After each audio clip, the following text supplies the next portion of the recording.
Hello friends, welcome to Hadiya education. तो दोस्तों, जैसा कि आप जो है इसके पहले आप सभी जो है हमारे चैनल पे देखते होंगे कि अलग अलग प्रकार की वीडियो जो है वो एडिटिंग वीडियो आपको मिलती थी जो सामान्य जानकारी से रिलेटेड रहता था। इसके पहले हम लोगों ने कोई कोर्स जो है वो स्टार्ट नहीं किया था। तो अब हम लोगों का विचार ये है कि हम आप लोगों के लिए एक नया कोर्स जो है स्टार्ट करेंगे, जो आपके हमारे जो स्टूडेंट हो, जो 9th क्लास के, 10th 11 12th के जो स्टूडेंट हैं, उनके लिए हम क्या करते हैं, उनके कोर्स वाइज जो सब्जेक्ट हैं, जैसे आपका भौतिकी विज्ञान हुआ, रसायन विज्ञान हुआ, जीव विज्ञान हुआ, गणित हुआ, तो इन सब्जेक्टों को भी हम क्या करेंगे, आपको कोर्स वाइज जो है वो प्रोवाइड करेंगे। ठीक है, तो धीरे धीरे जो है हम क्या करेंगे, सारी चीजें आप देखेंगे कि हमारे चैनल पे वो सारी चीजें आप लोगों को धीरे धीरे मिलना स्टार्ट हो जाएगी और एक नए अंदाज में और एक अच्छी तरीके से आप लोगों को जो है मिलेंगी। ठीक, तो अभी जो है हम स्टार्ट करने वाले हैं, जो 10th के स्टूडेंट हैं उनके लिए हम क्या करेंगे, जो है उनका जो साइंस सब्जेक्ट है अर्थात जो विज्ञान सब्जेक्ट है उनके बारे में हम जानेंगे कि विज्ञान क्या होता है। हम क्या करेंगे, बहुत ही जो बच्चों देखिए, जो आप 10th क्लास के स्टूडेंट हैं, आप क्या करिए, उन्हें अधिक से अधिक उन लोगों को जोड़िए और बताइए कि उनको जो है इस चैनल पे भी क्या है, साइंस पढ़ाया जाता है। ठीक, तो आइए देखते हैं कि विज्ञान क्या होता है। आप देखे होंगे 10th क्लास में जो विज्ञान है उसमें 3 चीजों को जो है सम्मिलित किया गया है। जैसे आपका हमारा अगर हम बात करते हैं, हम सभी क्या पढ़ रहे हैं, तो हम सभी जो है वो 10th क्लास की जो है वो क्या पढ़ रहे हैं, 10th क्लास की जो है वो साइंस पढ़ रहे हैं।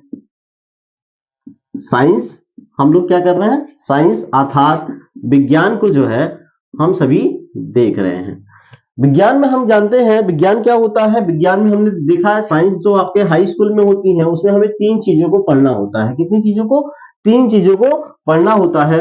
पहला हमारा होता है भौतिक विज्ञान। क्या होता है, भौतिक जो है भौतिक विज्ञान होता है। और दूसरा जो होता है वो क्या होता है, आपका रसायन विज्ञान होता है। क्या होता है, रसायन विज्ञान।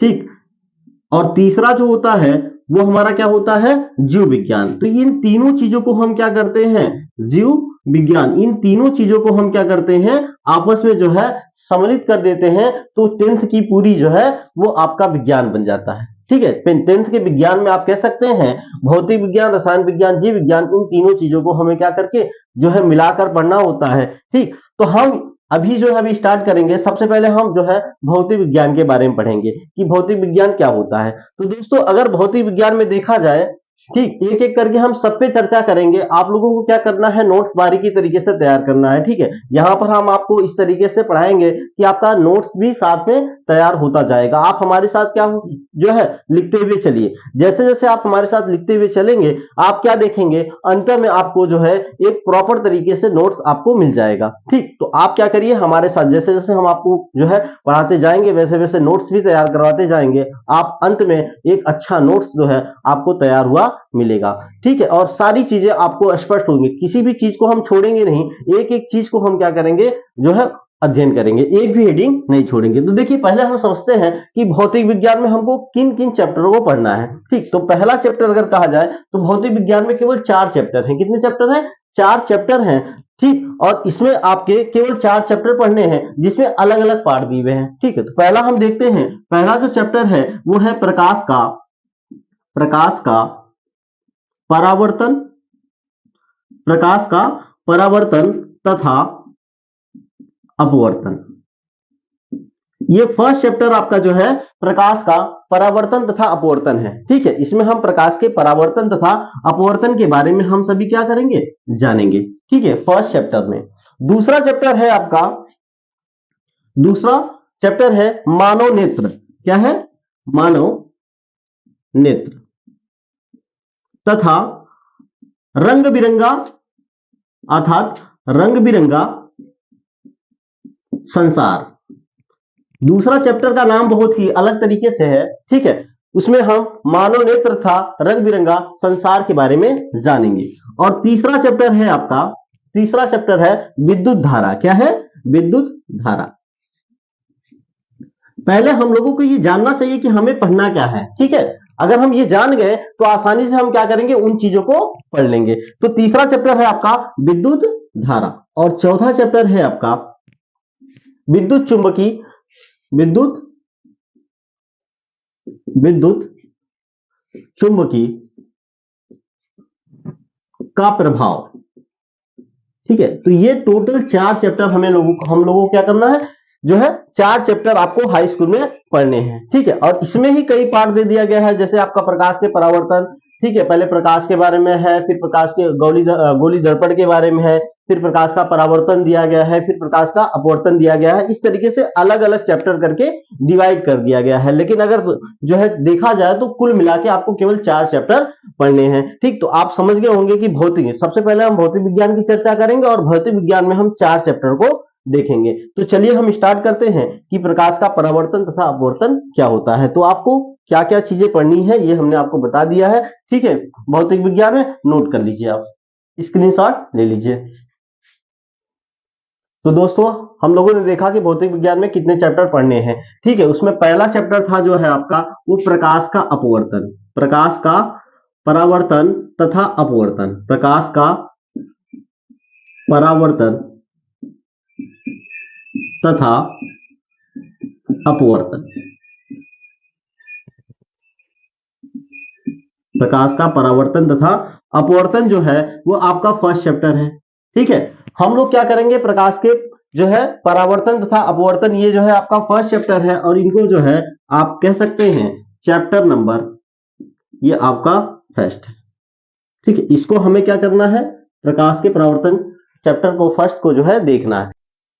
तो आइए देखेंगे हम कि प्रकाश के परावर्तन तथा अपवर्तन में हमें क्या क्या चीजें पढ़नी है। ठीक है, तो इसमें हम क्या करेंगे, एक एक पहले हेडिंग को समझ लेंगे कि कौन कौन सी हेडिंग हमें जो है प्रकाश के परावर्तन तथा अपवर्तन में पढ़नी है।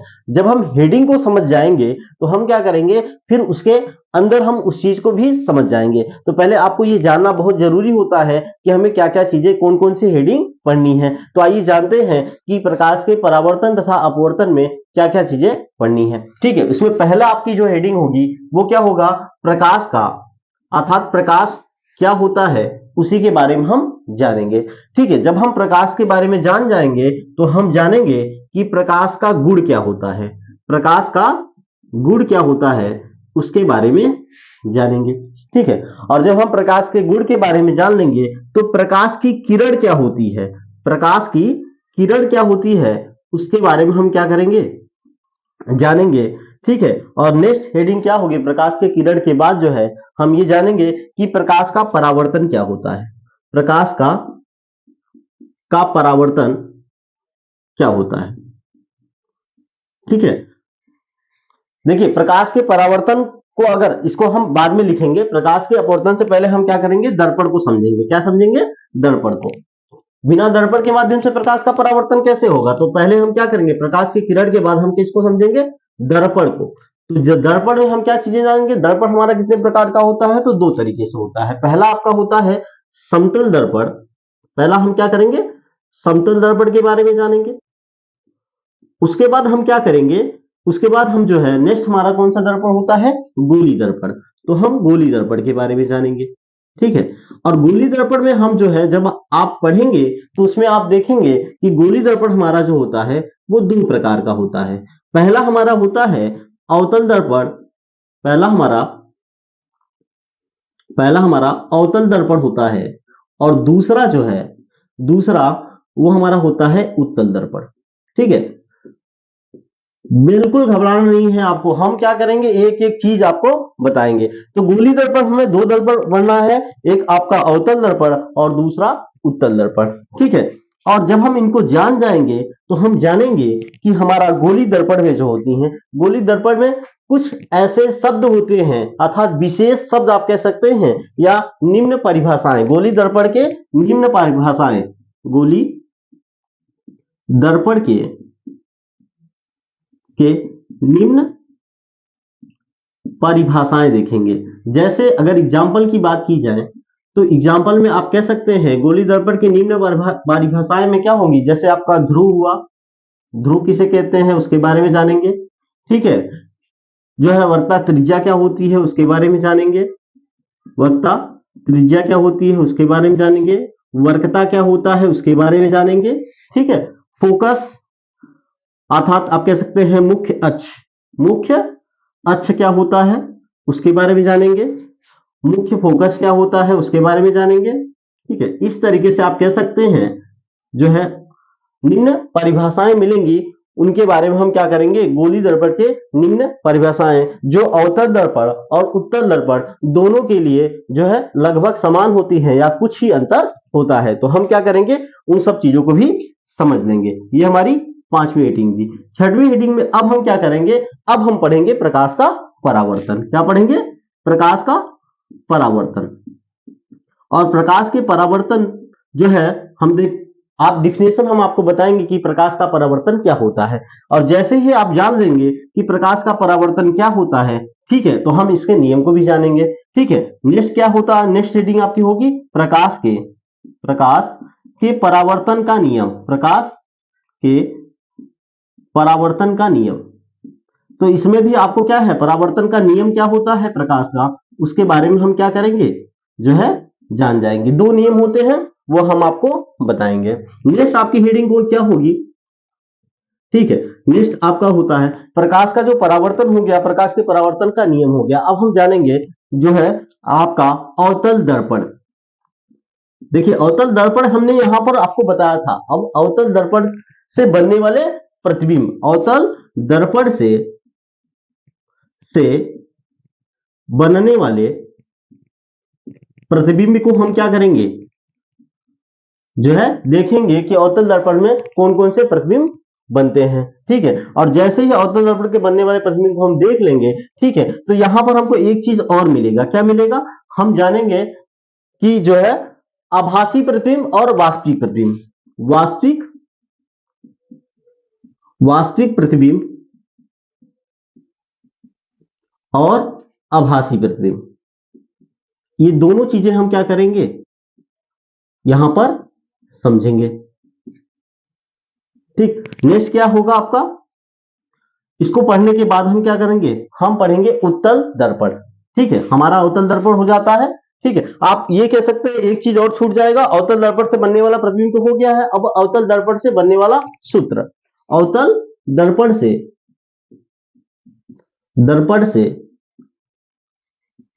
बनने वाला सूत्र,